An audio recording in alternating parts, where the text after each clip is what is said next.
Maligayang pagbabalik po, latest weather update po tayo ngayong araw po ng Huwebes, December 28, 2023. Pero bago tayo magpatuloy, pa-like and subscribe naman po and pahit ng notification bell po para mamaya or bukas ay ma-update ko po kayo sa lagay po ng ating panahon. So latest weather forecast po tayo ay na rin po't galing sa Pag-asa. Ang hypnosis po natin ngayon, no, northeast monsoon pa rin po, no, ang siyang nakakaapekto sa ilang bahagi po ng northern at Central Luzon. Starlight naman po sa ilang bahagi naman po ng ating bansa. Uulitin ko lamang po at makikita nyo naman sa ating pinaka-live radar, and as of now, very clear po ito at wala pong sama ng panahon or bagyo sa loob ng ating Philippine Area of Responsibility. Within 24 to 48 hours, binabantayan naman natin yung mga cloud cluster po sa labas naman ng Philippine Area of Responsibility, and as of now, wala pa naman po itong direktang epekto sa ating bansang Pilipinas. Ang sinasabi ko lamang po dito ay maging handa po tayo.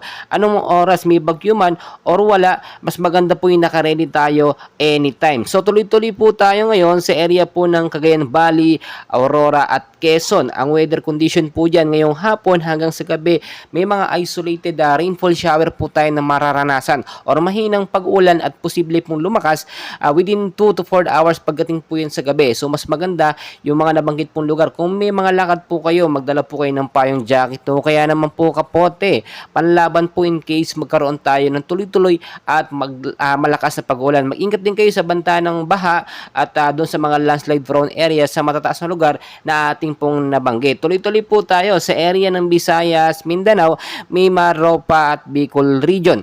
Ang lagay po ng panahon dyan, maulap din na may mga isolated rainfall shower at pwedeng maging heavy rainfall pagdating naman po ng gabi or within 2 to 4 hours po. So mas maganda nakahanda po tayo at sinasabi ko lagi po yung mababang lugar po sa mga nabanggit na lugar, mag-ingat po kayo sa banta ng pagbabaha kapag meron pong malakas at patuloy na pag-ulan. Tulad na aking sinasabi, itong mga localized thunderstorm po na ito ay minsan mas malakas pa sa mga bagyo or mga super typhoon. Ang bagyo super typhoon, isang bugsuan lamang yun, hindi kagaya ng mga localized thunderstorm. Minsan tumatagal po yun ng buwan, no?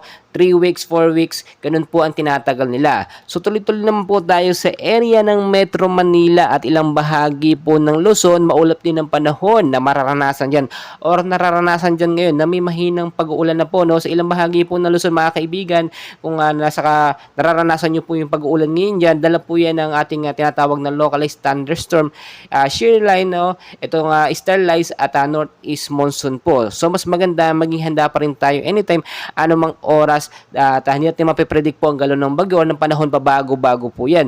Pinapaalala ko lamang po yung mababang lugar sa Metro Manila, mag-ingat po kayo sa banta ng pagbabaha. Kapag alam nyo po may hypnosis o may patuloy na pag-ulan, mas maganda ngayon linisin na natin yung mga estero, mga kanal, no? Para kung sakaling magkaroon ng patuloy na pag-ulan ay hindi po magkakaroon ng pagbabaha. Mag-ingat din po yung mga landslide prone area, especially sa may bandang Mindanao.